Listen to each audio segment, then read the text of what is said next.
Good morning, group. I'm going to give a presentation on the handout called the cardiovascular assessment.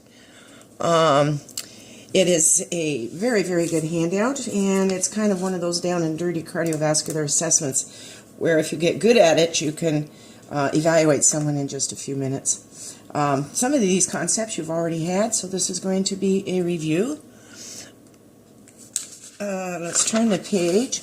So here's the 60-second summary. This is the synopsis of what the down and dirty is. First of all, we're going to identify the lub-dub, which is the S1, S2. And you know what those, because we've had our hand puppets working away. We know that the S1 is ventricular contraction and that the S2 is ventricular diastole, which is the resting phase. So I think you have that down. Don't forget your hand puppets. The next will be the heart auscultation, and for that I said all physicians take money, or all prostitutes take money. You can come up with all sorts of little things to remember them. You will see on the ribs down here on this picture where they have the numbers 1, 2, 3, 4, and 5. So they have included all people enjoy the mall. This would be equivalent to all physicians enjoy taking money. The E represents Herb's Point, which is kind of a nice little addition to our lecture, because we know that Herb's Point is where S1 sound is identical to S2 sound. So there's no lub-dub, lub-dub, lub-dub, or lub-dub, lub-dub, lub-dub. There's only equality of the two sounds, so it would be lub-dub, lub-dub, like that. So that would be number 3, I think, on your rib picture down here. Okay, so the first thing you're going to do when you do down and dirty is identify your lub-dub, and then you're going to identify the 3 auscultation points. And remember, the auscultation points, all we're hearing there is the shutting close of the valves. The valves are snapping shut to close, and that's all we're hearing. We're not listening to them open. We're not listening to blood rushing through anywhere. We're not listening to anything, just the snapping shut of the valves. And if you pull out your hand puppets, let's see, maybe I can get my hand in this video. Yeah. So here's lub-dub, lub-dub, S1, S2, TM's closed, TM's open, ventricular contraction, ventricular diastole. That's about it. That's it on the hand puppets. But if you keep that in your head, it will help you answer questions, further down the road on NCLEX. Okay, where am I? So the pulse intensity scale, they like to give it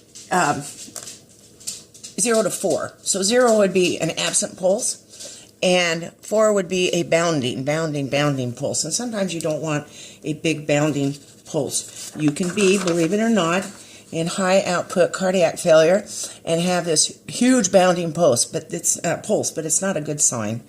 So this is how we, let me get this paper right, this is how we chart pulses. So you would go right radial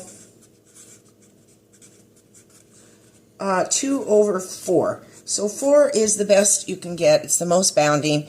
2 is what you're actually getting on your patient. And you should know all the pulse points for a body. So you know them. There's the carotid, and then there's the brachial and the radial, popliteal, dorsalis pedis, posterior tibialis. Okay. We've had pretty good practice feeling for those pulses, haven't we? Okay.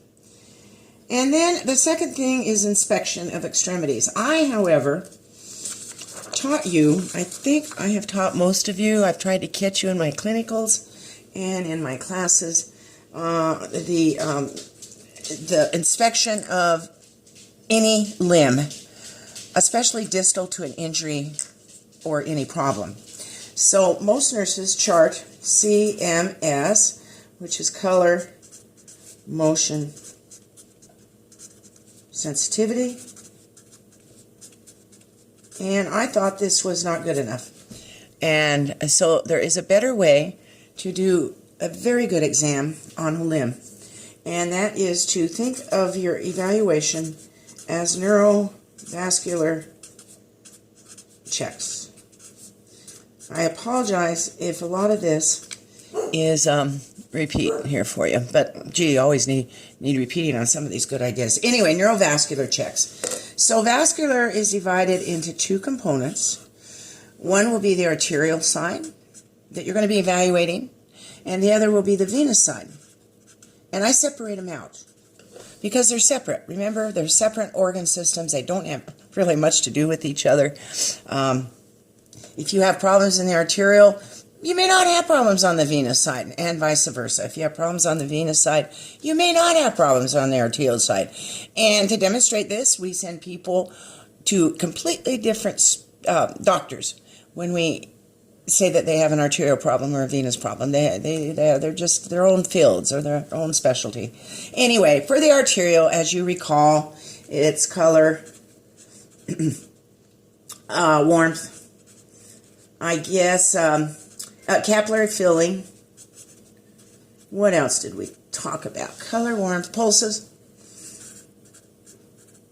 Okay, very good. Color, warmth, capillary filling, pulses. If I've left anything out, forgive me. Okay, venous side is, well, we'd want edema in the legs, and we'd want that brawny, B-R-A-W-N-Y, brown discoloration. And the reason that brown discoloration accumulates in legs is because they have a little rupture of their veins in their legs, and they have pooling of venous blood in their legs, and it just takes on a brown color after a while, and it doesn't go away. That's the bummer part. Like gals that have it, we can elevate and we can put on compression and we can control their diabetes and all those things we do to fix venous diseases, but the brown doesn't go away. It's cosmetically there forever. Anyway, a brown color, edema. Don't forget your venous stasis ulcers. So I'm going to say stasis ulcers. Can you see that? Okay, that would be on that list of the venous problems. The treatment is, I'm trying to get my paper here. The treatment is elevation and compression. So if you had to say what the pathophysiology of venous diseases are, you're going to say that it is lack of venous return to the right side of the heart. That's where all the problems come from. And it can be due to a bunch of things. We talked about diabetes and being overweight and not walking enough, and, venous incompetent veins. These people tend to have deep vein thrombosis more frequently than our regular population. Okay, let me go on. And so we have the vascular check. So you're going to look at arterial, then you're going to go over here and look at venous. Now you've completed the vascular part. Now, completely different is you're going to do the neural checks on your limbs. And this is divided into two branches as well. Let's see if we can see this here. The first one is going to be motor, and the second one is going to be sensory. So for motor, can you see my writing? For motor, we want to make sure he flexes and extends beyond the limb. Flexes and extends the limb, or be distal to wherever the injury is. All right, that's motor. Under sensory, you would want to make sure that they have good sensation, and that would be the pinprick, or you can use the tip of your pin. Sensory, good sensation, and you would want to make sure there's no pins and needles. And here we can talk about pain as well. We got to put pain somewhere, don't we? So you're going to want to identify the pain, where it is, and the usual things we do for pain control, like give me a number, how long have you had it, is it burning, is it hot pain, is it colicky pain, is it, what other kinds of pain? Well, there's a lot of descriptions, many descriptions. Have them give a descriptor of their pain. Is it radiate? Does it go to the back? Is it sharp? Is it dull? Is it knife-like? Anyway, you would want descriptions of the pain. That goes into sensory under neural. Okay, let's see. I'm going to go back to the article now, and we continue to take a look here at this article. So, we've done the inspection. All right. Steps of the cardiovascular assessment, it's starting down at the bottom of your page here. So I'm going to turn that over. Now they get into extra heart sounds. All right. Delayed capillary filling, that would be like, you count 1001, 1002, 1003. So if you have to count more than 3 or 4 seconds, you really do have delayed capillary filling, don't you? Edema, again, is rather a subjective finding. But remember, you're supposed to push on it for 15 seconds before you let go to see if it bounces back. If you can't find pulses on your patients, maybe your clinic or your hospital or wherever you're at will have a Doppler. And boy, you can rely on that to pick up pulses. Many times you cannot feel a pulse. You have to use a Doppler to hear the pulse. And in that case, they do have a pulse, but it's just very, very hard to feel, very faint. Murmur. Murmurs, gallops, and rubs. So I will, let's see, get out my pencil again here, and remember, when you chart, the 3 things you're going to chart are murmurs, gallops, and rubs.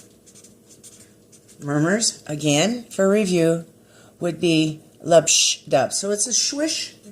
It's a swish somewhere around the lub and the dub. That's what I'm going to write. If it's after the S1, it's a systolic murmur. If it's after S2, the dub, it's a diastolic murmur. But I'm just going to say around the lub and the dub. Shh, shh, shh, lub dub, shh, lub dub, lub shh dub. And what it means, murmurs mean one of 2 things is wrong with your valves. It means either they're too tight and won't let any blood through, or they're too floppy and loose and they let too much blood through. They're not snapping shut right. So that's what those mean. Gallops, that would be an extra lub or dub. So we have lub dub dub, lub dub dub, lub dub dub, or lub lub dub, lub lub dub, lub lub dub. You don't really have to know if it's a S3 or an S4 gallop. That's what they call them, by the way. Well, we know S1 is our normal lub and S2 is our dub. And now when we have an extra lub dub, we'll call it an S3, or we'll stick an S4 over on this side. So this one would be lub dub dub, lub dub dub, lub dub. Would it? No, I'm sorry. It's lub lub dub, lub lub dub. This one, if I cover up the S3 and put the S4 over here, that one is lub lub dub, lub lub dub. Anyway, you have to make your tongue kind of behave on those. Those represent extra fluid around the alveoli.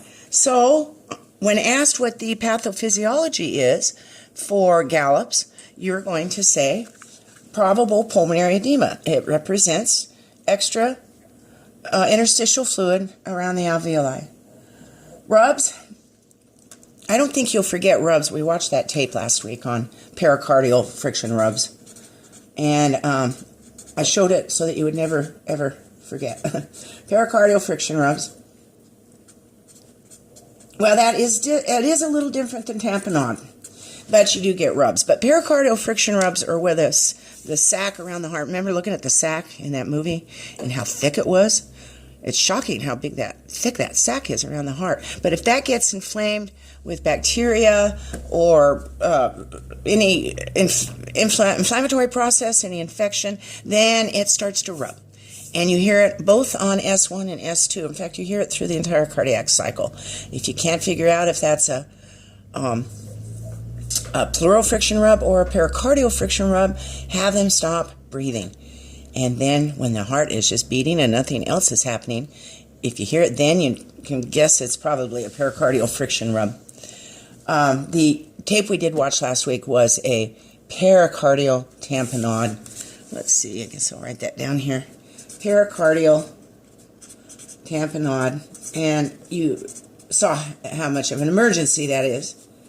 And that's when you have blood around the heart and it is constricting it. And it's not letting it beat and pulsate normally. And of course, that's a very big emergency. Okay, that's enough of that. I'm going to go back to the handout now. They talk about important vocabulary. They talk about preload and afterload, and I've talked about, we've kind of discussed that until we're all blue in the face on that. But afterload, the force in the ventricle against which it must overcome to eject the blood. So that's on the left-hand side, right? The left ventricle. How much force does it have to contract against in order to eject its blood? And that is directly related to how bad their hypertension is and how much plaque they have in their arteries. So, and then the definition for preload here is, they say, the measurement of end diastolic pressure that's influenced by the volume of blood. That's a fancy way of just saying when the heart is relaxing and you're in diastole, and how much pressure is there in the right-hand side of the heart from just the volume of the blood. That is a fancy way of saying how much volume, how much load have we got up there that the right heart is trying to get over to the left-hand side of the heart. So it does represent too much fluid in the body. That's just the simple way to think of it. You'd have your jugular venous distension, you'd have your edema in your legs, and ascites, and by the way, you do see ascites, the big, huge abdominal girth, with both liver disease and heart disease. You see it with heart disease. Alrighty. So that's the vocabulary that you can look at. So they want you to, now, before you figure out what's wrong with your patient and you're suspecting some kind of cardiac problem or cardiovascular problem, I always sit down and I ask them some very basic questions, focus questions. How long have you had heart disease? And have you ever had a heart attack? And what are you feeling now? What brought you here to the clinic? And can you tell me all about your pain and your history? So that is your preliminary history, and then you do your physical. And that's where you put your hands on the patient and you actually listen. Look, listen, and feel. That's what you do. You look at them, you visually inspect them, and pick up anything odd, your head-to-toe assessment, a quickie, and then your focused assessment. So look, listen, and feel, and then you'll put your stethoscope on them, listen to their abdominal bowel sounds, and then you'll listen to their heart sounds and their lung sounds. Look, listen, feel. And then the last thing you do is you can touch them. You can feel for their pulses, and you can palpate for abdominal findings, whatever. So just remember, kind of look, listen, and feel is definitely part of the physical. So your history and then your physical. I'm going to kind of move on. We know with end-stage lung disease, we like to always talk about the symmetry of the chest. So let me draw a picture. So if you have a guy and you're looking at him sideways, right? And this is called a barrel chest. And that would be the anterior and the posterior diameter. So it's called the AP diameter. And most people, just have a normal looking, that's not a barrel. It's not big widened out. If it's widened out greatly, then the AP diameter is large, which means they have a barrel chest. It's one of the end signs of your pulmonary diseases. And of course, you would look for your clubbing in your fingers that you've been taught. That would be under inspection, wouldn't it? And then you want to watch them breathe, of course. You want to see, if they have a collapsed lung, then the chest won't rise on that side. And And just if they have any asymmetry in their chest.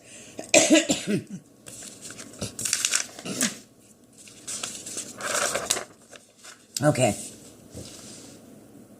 The rest, don't forget also, I forgot to tell you, is to throw in your O2 sats, right? That's part of your vital signs now, so we always take a set of vitals before we do a history and physical. All right, so on the next pages, they're talking about skin inspection, skin color, oxygenation, and edema. This all fits into the neurovascular checks that we've talked about. All right, keep going on the handout here. Peripheral pulses, we've done that. Pulse intensity. Varicosities, you'd want to see if they have any varicose veins. And how to take the apical pulse for 60 seconds. They're just explaining everything we've already talked about. The PMI, the point of maximal impulse, we've talked about that. That's right there on your left ventricle where you hear it the best. And of course, that's fifth intercostal midclavicular. More explanations of lub-dub, murmurs, gallops, and rubs. Murmurs, gallops, and rubs. Now, a bruit is a murmur. It's just that they talk about murmurs. They talk about being in the heart because it represents where the valves are. Bruits, it's the same thing. It's turbulent blood flow. That's the definition of a murmur. That's the definition of a bruit, is turbulent blood flow. It's exactly the same concept. Bruits are if you hear turbulent blood flow outside the heart, such as in the carotid arteries or in the aorta. Those are bruits. Alrighty. We're not going to grade our murmurs. That's kind of for doctors to do.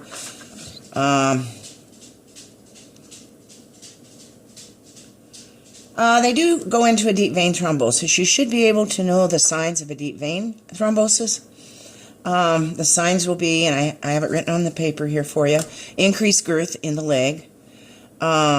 Pain, of course. The minute they walk, they can't walk. It hurts so bad up that leg of theirs. It's usually pretty much calf and thigh, isn't it? Yeah, it is. I see most of them in the, well, I don't know, calf, I guess. Back of the calf. The area is very red, very warm, almost hot, tender. It has a cord up it. It's like a thick cord underneath their skin that you can palpate all the way up. That's the vein. That's the inflamed vein. That vein is now phlebitic. It has phlebitis in that vein. The blood clot in the vein is very irritating, causes pain and warmth and sclerosis, causes it to get hard. So you have a palpable cord that runs up the leg. They don't like the Holman sign as much anymore. That was our gold standard when I was back in school. But it's when you take the foot and can you see my hand? Pull it up. So my foot's on the bed. I'm on my back. And that is called dorsiflexion. Anyway, if you can elicit the pain of that cord up their leg by dorsiflexing their leg, it's called the Holman sign. Holman sign. We still use it. We still like it. Okay. If you suspect a deep vein thrombosis in the leg, get a tape measure, measure the leg, write it down in your notes, and I will put marks where I put my tape measure on the thigh or the leg. So when you come back the next day, you know where you had put that tape measure, or the next nurse can do it too. Measure the girth. Sometimes legs and any injured limb can go up centimeters, many centimeters, and we don't even notice it because we don't remember what it looked like a couple of days ago. The same with compartment syndrome. Remember how huge those legs got before they went in and did their fasciotomies? Anyway, do measure. Keep a tape measure in your pocket.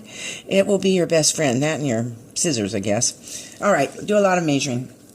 Let's see. Okay, I think we can skip the blood pressure.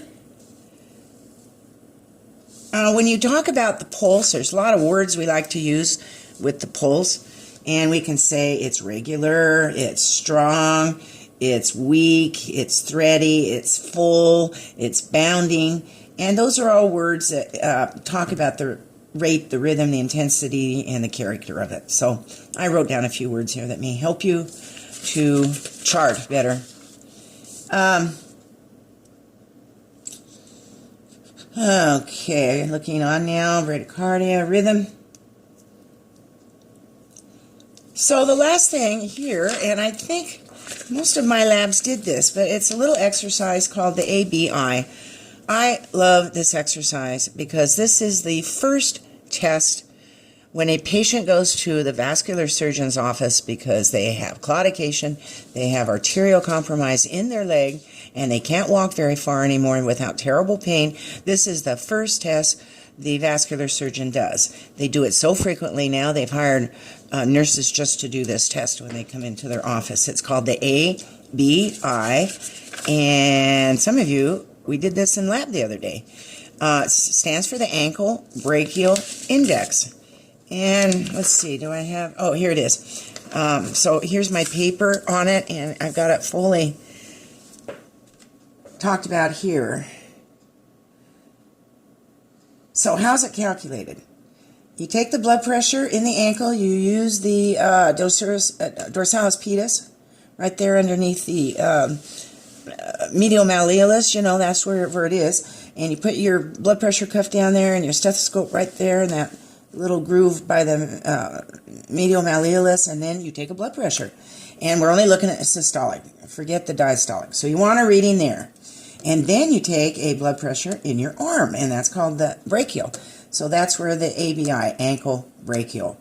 And then I's for index. Index means you always put two things over each other, and then the units cancel each other out, and you have a pure number. So we would take the systolic pressure in the leg, then you divide it by the systolic pressure in the arm, and you get a number.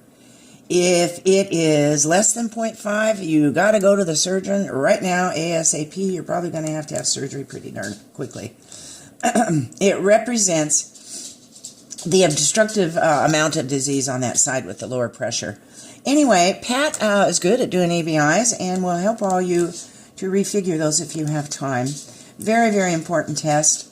That and taking pulses with the Doppler when you go into the vascular surgeon. Most people, when we did it in lab the other day, they were 0.9 to 1. You know, those are good numbers. If it, let's see, 0.5, that would mean the systolic in the ankle is much, much, much weaker than the systolic in the arm. That's what it means. That's what it means. Well, come to find out, when I did all this research, I would have thought that the blood pressure in your foot would be lower than the blood pressure in your arm, you know, because it's so far away from your heart and it's gravity and it's, I don't know, it's just a mile away. Well, I was wrong.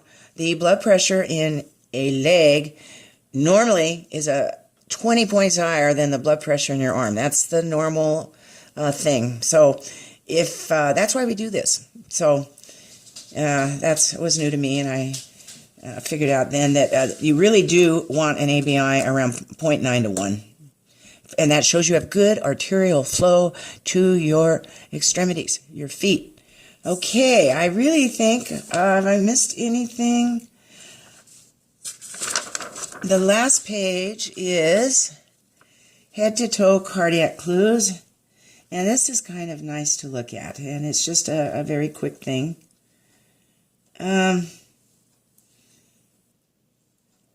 If someone, we use all the time that someone, we say they're shocky, we say they have poor perfusion. We will say, oh my goodness, they're clamped down, they're cold, they're constricted, they're clamped down. All those words mean they're just not perfusing. We're not getting blood flow down to wherever we're trying to get it down to, your legs or wherever. So signs of poor arterial blood flow in a leg. Well, usually both legs are affected, to tell you the truth. If one artery on one leg is bad, usually the other one on the other leg. But you can have one leg go bad first. But you're going to look for coolness of the extremity.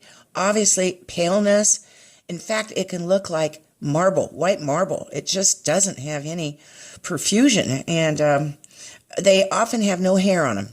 So you'll think, oh, well, that leg doesn't have any hair. Maybe he's wearing a sock, but he doesn't. He doesn't wear high socks or anything. It's just there's no hair. They really don't know, but they think that in order to grow hair, it's highly dependent on very good arterial blood flow to the hair follicle.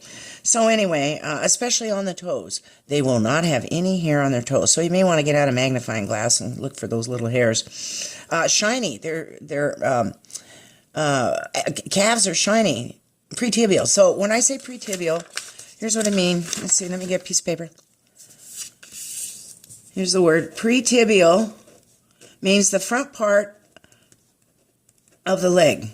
So, well, I guess so the calf is in the back, isn't it? And then the pretibial is the front part of the lower leg. So front part, lower leg. So the pretibial area on these people are real shiny. No hair and shiny skin. And thin, really thin skin. Like it would be really easy to injure it by accident. So front of shin, I guess. What is that? Front of shin, that's pretibial area. All right, and that's about it. I hope that you enjoy this handout and keep it. It's a very good resource for you. Thank you.